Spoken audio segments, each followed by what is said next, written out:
Welcome to Scary Mystery Surprise, where we talk about creepy things that surprised us around the internet. I'm Edwin.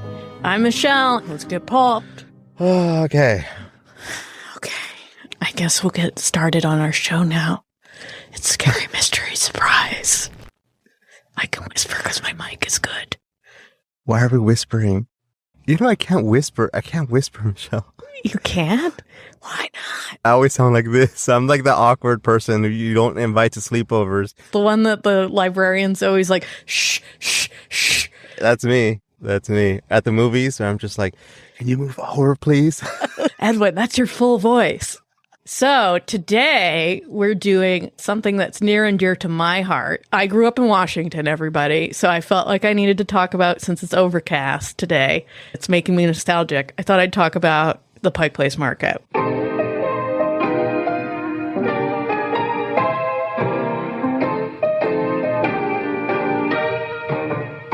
So the market itself was founded in 1907. And so it's one of the oldest and largest continuous operating public markets in the United States. It has farmers, crafters, small businesses, and people live there. They have like a lot of low-income housing there and a lot of services to help people there in that area. But the market is 115 years old, and it's continuously been working since 1907. If you've seen Sleepless in Seattle, they shot a lot of iconic scenes there. Anytime you see Seattle in like generic stock footage, there's usually footage of the guys at the fish counter throwing a salmon. People go and they see the fish, the guys throwing the fish. Oh, okay. I've seen that. That's there. Yeah, That's where that is. The first Starbucks was there, like in the plaza, but also don't go there because you'll be waiting around the block to just go to a Starbucks. Like, because people like love to go to the first Starbucks and say they've been to the first Starbucks, but don't do it. That's just a local tip. Don't do it. Do you pass a Starbucks while you're waiting in line to go to Starbucks? I'm pretty sure you could. It's just that stupid. It's like, literally go walk a block in any other direction and go to another Starbucks. You can get your macchiato anywhere.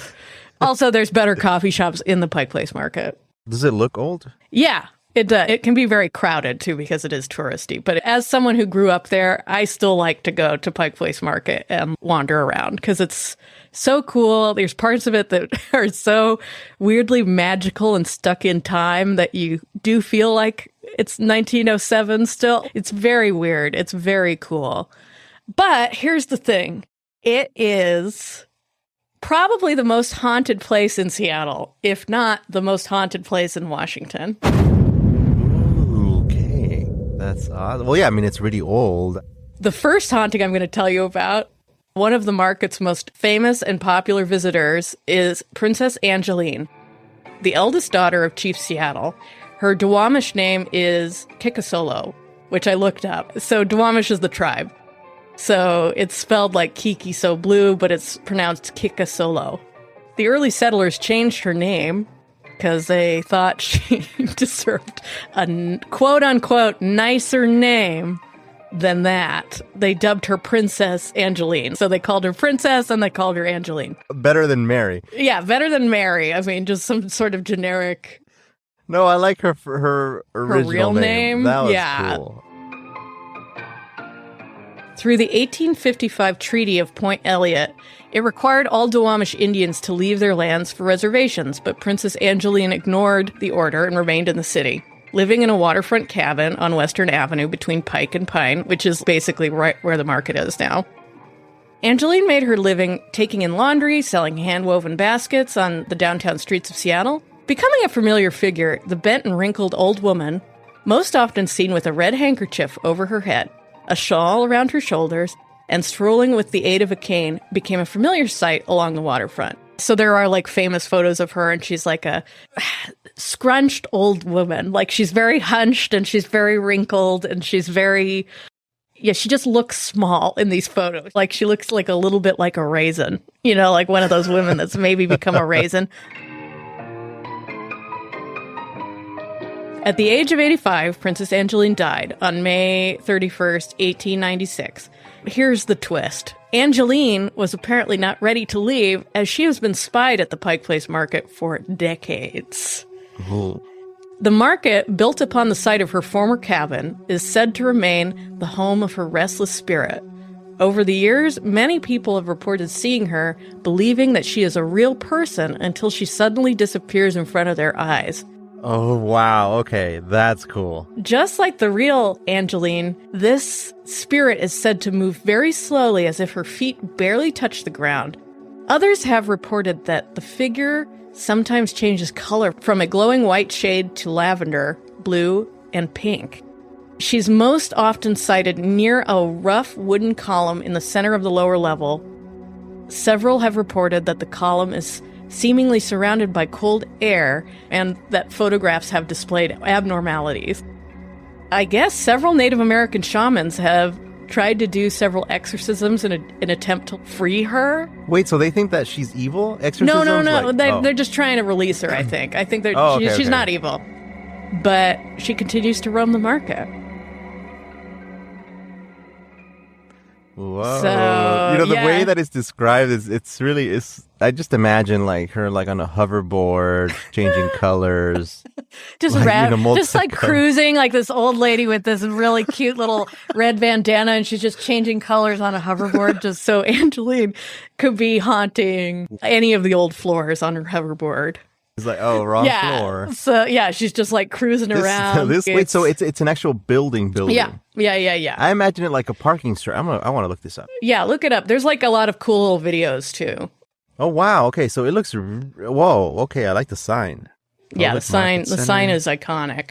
Okay, so it is a building. Does it have underground floors to it? Yeah, that's what. So you're looking at it where the sign is. That's like what you think is ground level, right? But then below that is like below that. Wow. Okay. Yeah, it looks really cool. Yeah, it's cloudy on all of these pictures. Well, hence it's great that it's cloudy here because it's always cloudy there. Oh man. But it's cloudy and hot here. Is it cloudy and hot over there? No. Yeah. It's humid. It'll be humid, but I mean, it's like when it's 50 degrees, people wear shorts because it's humid. So that's pretty common. And socks and sandals are strange. And socks and sandals. Okay. Socks and sandals. Lots of socks and sandals in the Northwest. Okay, so I still have a few other entities that wander. Okay.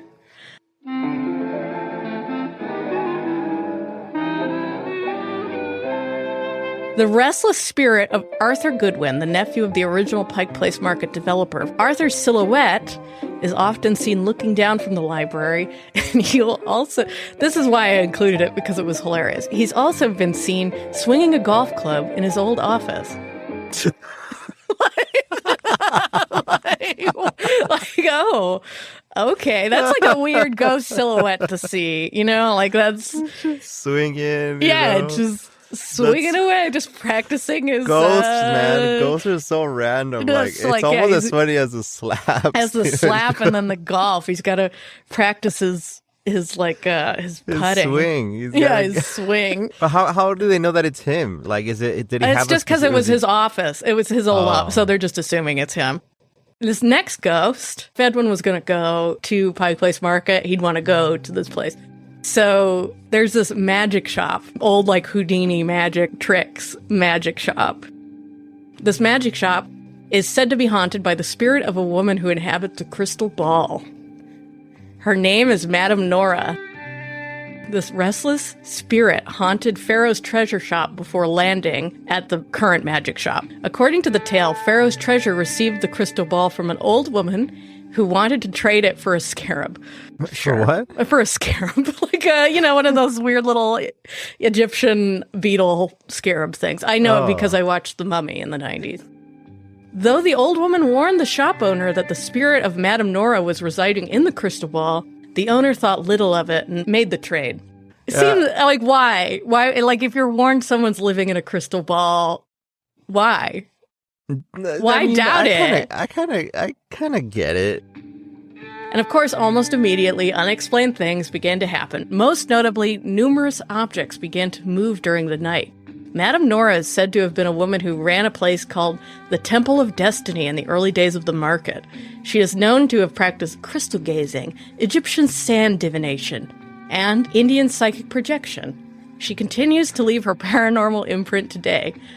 Wary of the strange occurrences in Pharaoh's treasure, the crystal ball was passed on to the Pike Place Market magic shop owner. Is it still there? Yeah, it's still there. Oh, okay, that's cool. Yes, I do want to see that, and I do want to go there. Yeah, you'd love it. You'd love it. It was like such an old-timey spot. And you know, I remember when I was a kid and I went to Disneyland, Main Street had a magic shop there. I don't know if it's still there. I was so excited. I was like, oh my God. But it was modern and neat. But I always imagined, you know, how they describe it in the movies, where it's just like, hey, the magic shop owner is like, let me show you something. It's exactly that. It's exactly that, which is like so weird to be like, yeah, it's exactly that. It is the magic shop from movies, where there might actually secretly be magic there. Because obviously there's a cursed crystal ball. It has Madame Nora stuck in it. Also, that makes me think of the haunted mansion. Yeah, the haunted mansion and that. Yeah. The woman in the ball. And then you also mentioned the floating objects, or the moving objects, not floating. But you know, the haunted mansion supposedly has poltergeist stuff. Does it? Items flying around, yeah, supposedly. That's a good spot for a break. So back to the story. Obviously, there's several ghost children at the market, everybody. Obviously.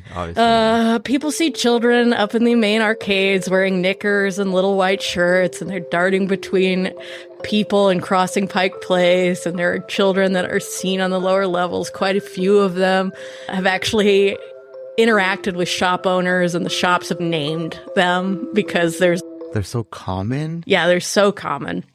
So basically, I just grabbed some quotes from this article from KUOW. So there's this pub near the first Starbucks, and it's called Kel's Irish Restaurant and Pub. And it was the first mortuary building in Seattle. And of course, it's like right across the street from the market, right? So like this is probably also why there's a lot of hauntings.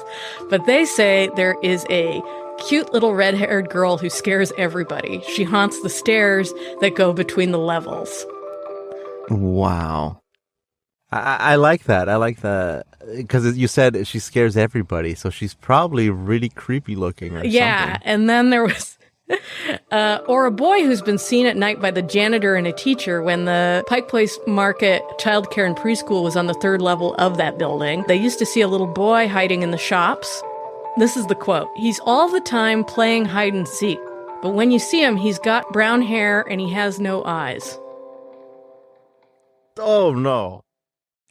You know, it had a little pause there because I was actually imagining. I was like, okay, what does that look like? And no, okay, that did it. That was a good one. Actually, I got chills, Michelle. I straight up got chills. It took me a little bit to see it, and I was like, you know, they're so calm about all the in that story too. And these are just quotes from that story, but they're so calm about all the ghost children, and then it's like a throwaway line that he had no eyes. Just that's not good, guys. That's not good. God. That's not like a normal kid. That got me. Oh, yeah, geez. That's not normal. Yeah. Oh no. Okay. Yeah, that changes it because it's. But I mean, to learn the stories firsthand, I think it's cool. Unless they're just trying to, scam the tourists. I mean, there might be a little bit of that, but I think there's enough weird secondhand story. I was doing research for this, and I was looking at the comments on different articles and stuff, and someone was like, oh yeah, 20 years ago, I totally felt Princess Angeline. That story's legit. I totally sensed her around me. And I'm just like, that is such a random comment to leave on an article. But okay, there's just weird stuff like that everywhere where people are like, oh yeah, I saw a little kid who was in a bead shop and blah, blah, blah. Things like that. Creepy. Still very creepy. I think, yeah, the raisin on a skateboard or whatever, that thing. Hoverboard. The hoverboard, sorry. That's creepy. Yeah. Super creepy. And the last part, oh man, that got me. This is my favorite story, which just cracks me up because it's the one that I pitched you in order to even talk about Pike Place Market, but it's called the Fat Lady Barber. And I don't know why I just love this story so much, but maybe it's because it's just so visual. Yes, the Fat Lady Barber. Another legend tells of a spirit most often referred to as Fat Lady Barber. I knew you were going to not be able to get through that. Who continues to lurk around the market at night. Evidently, in the 50s, this fat barber woman was known to... This fat barber woman was known to sing her customers to sleep with soft lullabies. And then after they were comfortably snoozing, she'd pickpocket them and then she'd wake them up and collect her money for her haircut. She would just take enough? Yeah, that's how I imagine it. You just take enough so they don't know. She's just taking a little extra and then she takes the money for their haircuts when they wake up. What if they don't have any money left? She's just like, okay, just give me your watch. So the market was renovated in the 70s. It fell into disrepair. Basically, in the 70s, they ended up making it a nonprofit to save it. So that's just like a weird little history lesson. So before the 1970s, the market was in rough shape. So there's two different ways this part of the story is told. One way that it's told is that a customer woke up while she was robbing them and he beat her basically to death. But while he was beating her, she fell through the rotten floorboards because she was overweight. And she got stuck with her feet, half of her feet dangling through the floor, and then half of her struggling above, that kind of thing. And then she finally died. And then there's another part of the story where it's just like, oh, she just fell through the floor, which probably feels more accurate, is that she just fell through the floor because of the rotten floorboards at this place. So she got beat up and then fell through the floor? That's one way that it's told, yeah. Oh, no. But I mean, she was busted for pickpocketing, a customer busted her for being a little nefarious. It's a rough reaction, though. It's like they're robbing you, it's this woman, and you beat her up. I know, it's a little weird. Flashing forward to today, maintenance workers report that when they're around the stairs near the barber shop, which is still there, they'll hear the sounds of soft lullabies while they're cleaning at night. And then I was also watching a ghost tour video on YouTube, and they were like, and when you're walking around the barber shop, hold on to your valuables as you walk by, because now she is at the perfect height to pick pockets. I'm just like, holy shit. Jeez. Wow. Fat Lady Barber is one of my favorites. Because now she is I like her. That's she is at the perfect height to pick pockets. Ah, that line. Just her cruising around on the floor. It's so weird. Imagine seeing that. Imagine it's nighttime, you hear a lullaby, and then you just see... Oh, you look down and you just see that woman on the sticking her hand in your pocket, taking out your receipts. Yeah, taking out my gum wrapper, my Rite Aid receipts. She'd be like, "What is this? Why is it so long?" The CVS one. The CVS, yeah, the CVS. She's like, "Wait, where's your cash?" And it'd be like, "I don't have cash anymore. Do you take Venmo?" We use card. Yeah, we use card. I'm sorry. And she's like, "Why is this receipt so long?" But that's the Pike Place Market. You sold me on it. I want to go. What we've established is maybe I should be a salesperson for the market. Yeah. Tell the ghost stories. Tell the ghost stories. Anyway, be sure to rate and subscribe wherever you get your podcasts. Yeah, and let us know what you want us to talk about next. I'm excited. I want to know. I want to visit new places too. So if you know haunted places, tell us. Haunted places from your hometown, weird places, weird old spots that there's got to be some juice. There's got to be some juice there. Yeah, just that we want to know. hello@scarymysterysurprise.com. Or find us on social. The links are in the description of this episode. See you guys.